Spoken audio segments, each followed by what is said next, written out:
Mataconda77 very generously gave me a year's worth of subscriptions on Patreon and brings you today's video. Mahadi versus Morophon, with a decent amount of mana, actually some really good cards available to us there, so definitely going to keep. Our opponent has some fast mana available as well. Unfortunately for us, we've got a couple of tap lands. Getting to a Phyrexian Altar, which we'll be able to play next turn. Just wondering if it's worth risking cycling a Canyon Slough. Yeah, probably not worth the risk there, so let's play out the Canyon Slough. Not going to bother with the Mana Crypt because we're not going to do anything with it this turn anyway. Now seeing Mere Galvanizer, so a 5-colour Mere deck is interesting. Well, could have gone for the cycling apparently, because that is a Phyrexian Tower we draw into. Can't tap that for black mana though, so yeah, we can play Magda and the Skull Clamp here. Let's get down the Smouldering Marsh. Perilous Mere is going to deal 2 damage to any target when it dies, obviously getting a +1 buff. And there we get into a Dragon Skull Summit, so now we could get down our commander and the jury, but we'd have to sacrifice a creature to the Phyrexian Tower, which I don't think is really worth it. So let's throw out the Dragon Skull Summit, we'll get down our commander as well. And I just don't think we're going to make too much use of Magda this game, so I'd rather take the card draw instead. And there is a Carrion Feeder for us, so if we get into Gravecrawler, we've got an infinite with the Phyrexian Altar. We'll, instead of going Carrion Feeder, just put the Clamp onto the Mardu. Our opponent's struggling on mana, so definitely drawing with the Skull Clamp is the way to go, I think. Talisman of Indulgence for us. Drop a snow-covered mountain as well. We got a treasure last turn because one creature died. So let's get down the jury, Master of the Review. And damage equal to its power to any target. So what we could do here is blow up the Perilous Mere. This will be a 2-0 when we put the Skull Clamp on it. So let's do that now. Draw the 2 cards. The 2 damage can go onto the Lord. And then we get into Vamp Tutor. A Rise of the Dreadman is really good as well. So, yeah, we can go for a combo next turn. Let's foretell the Rise of the Dreadman. If we swing in here, it'll be 2 damage to our commander, which will get rid of it, so I'll just leave that alone here. Might as well go for the Skull Clamp, because we are going to make a treasure token at the end of the turn. Make a couple of treasure tokens, actually. Because our creature died and our opponent's did. Mahadi does count both creatures on both sides of the field. And our opponent eventually getting into that second land. They obviously kept to 1 lander simply because of the Sol Ring. Maybe they had the Joyra in their opening hand as well. So before our turn starts, we'll go for the combo. Play out the Vampiric Tutor. And this is a Gravecrawler that we're going after. We're just going to make a boatload of mana. I don't necessarily have anything to do with it, do we? Well, we've got the Skull Clamp, so we can draw to the Gravecrawler. Obviously, we know what we're drawing into. The Gravecrawler there, let's go Phyrexian Tower. Going to play out the Phyrexian Altar. Then play out the Gravecrawler. We do need the Carrion Feeder in play because Gravecrawler needs to see another zombie. And then we can sacrifice for a single black mana the Gravecrawler. And thanks to having a zombie in play, play out the Gravecrawler. And we can kill off and replay infinitely here and make infinite mana. At the end of the turn, Mahadi will trigger and obviously see how many times the Gravecrawler died. So I'm not going to do this infinitely, I'll just do it 10 times and hope my opponent sticks around. We don't have the game here. Alright, but our opponent does scoop.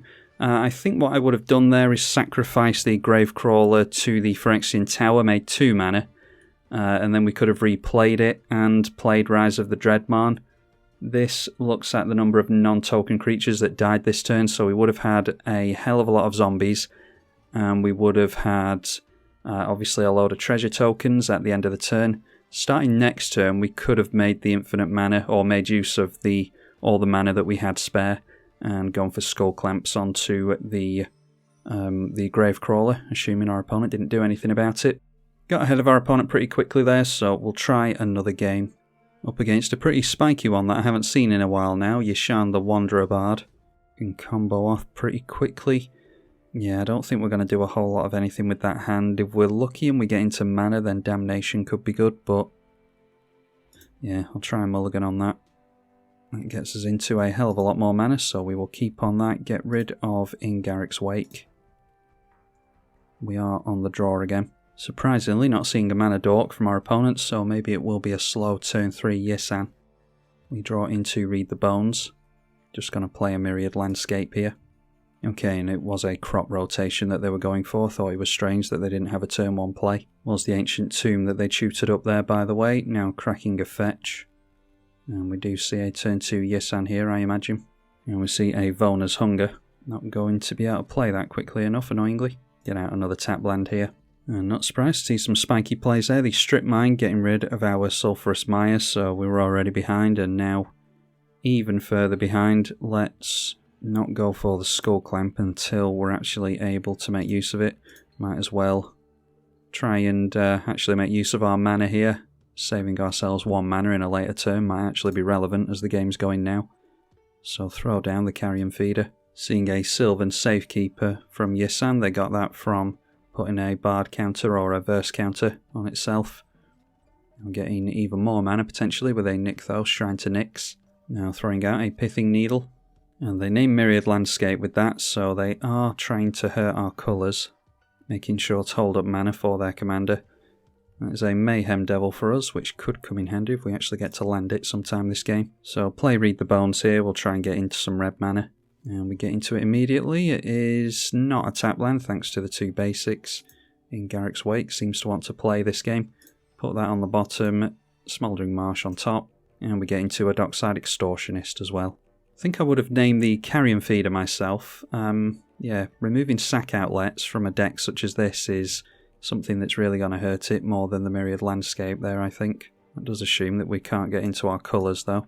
Okay, our opponent, 5 cards in hand. I don't think they activated... I mean, they didn't activate the Yisan. They have just passed through their turn again now. Goblin Bombardment could be of some use to us. We'll throw down the Smouldering Marsh. And then we could force our opponent to sacrifice a land here by going after the Sylvan Safekeeper. I don't think they're going to get a lot of artifacts down here, so playing the Dockside Extortionist now should be alright. In response, Yisan is activated. And that is a Collector Oath, so now going to switch off our treasures, which means we can't play the Goblin Bombardment. What we can do here is go Skull Clamp and set up for next turn. They still haven't removed our sack outlet from us. Oh, actually, immediately forgetting. The Skull Clamp is of no use to us now, is it? Well, we still have the Yawgmoth. We'll have another sack outlet in Goblin Bombardment, so yeah, they're just going really slow here and really slowing us down in the process. Activating Yisan during his own turn now. And that gets him into Ramunap Excavator, which, yeah, I was going to say, no doubt, going after a Strip Mine. So, hopefully we get into an untapped land next turn. We can go Yawgmoth and try and get them to sacrifice lands. And we do get into a swamp, so let's go for the Yawgmoth.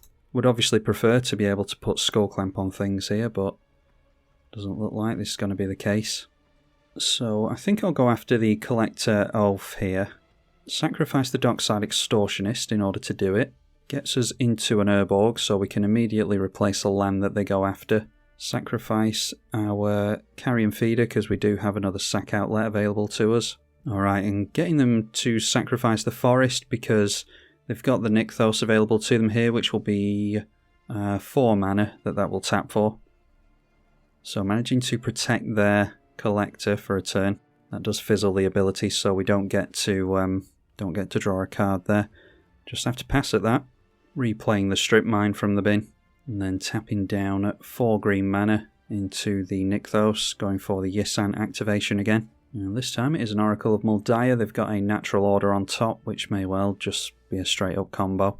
The Strip Mine gets rid of a black mana for us.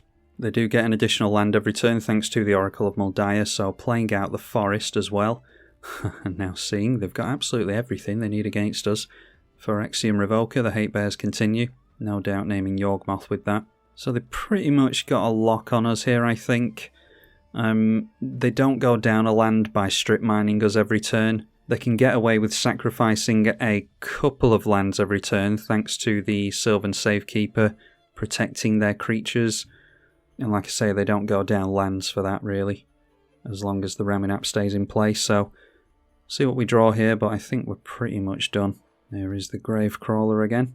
So play out the Gravecrawler, pretty useless to us without the Yawgmoth Remphysician. Would have been a half decent draw there. Might as well go for the Vona's Hunger. We do not have the City's Blessing, so our opponent just sacrifices a creature. See how long it takes them to win here. Wouldn't have thought they'd want to sacrifice any of these creatures really, so this might deal more damage than I assume it will. They decide on the Phyrexian Revoker. So, yeah, giving us back the Yawgmoth there. So why don't we swing in with the Yawgmoth and see what they do. Just deciding to take it, it's probably the right thing to do. Hey guys, Cradle on top, it goes from bad to worse for us. Replaying the Strip Mine once again. Activating Yisan once again. They have played the Guy's Cradle, so a forest is on top now.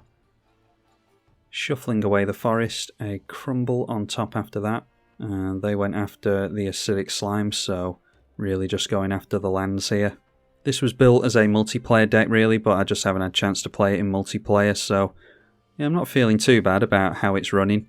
But when you go up against a very powerful, very specific 1v1 commander like this, then I don't think you can really have all that much hope for Mahadi, or this version of Mahadi. Because obviously I didn't build it as a strictly 1v1 deck. They have Strip Mined another land for us. Their natural order sacrifices the Acidic Slime. They'll be able to search for a green creature, put it straight into play. That was a Cogler, so they will fight something here. Try and get rid of their Collector Oath. They give that Shroud by sacrificing the Nykthos to the Sylvan Safekeeper. We'll give them another turn and see if they can win anytime soon here. Because there's no way we're coming back from this. Garruk, Caller of the Beasts being played here. A plus on the Garruk, so put in a Greytooth Behemoth on top. Don't think they've stepped a toe wrong with regards to draw this game. Turning everything in sideways. They might be able to get us next turn, so I'll just pass the turn straight over to them and hope that they can. Otherwise I'll scoop this one up. Drawing to the Goldspan Dragon. Green creature from hand onto the battlefield, no prizes for guessing which creature it is. They drew into the Greytooth Behemoth. Then playing the Strip Mine, playing the Nykthos. That is their 2 lands for the turn, and then turning everything in sideways. And that's us done. So pretty commanding games on both sides of the table there. Hopefully you all enjoyed this revisit to Mahadi. I'm tribalkai. Thank you for watching.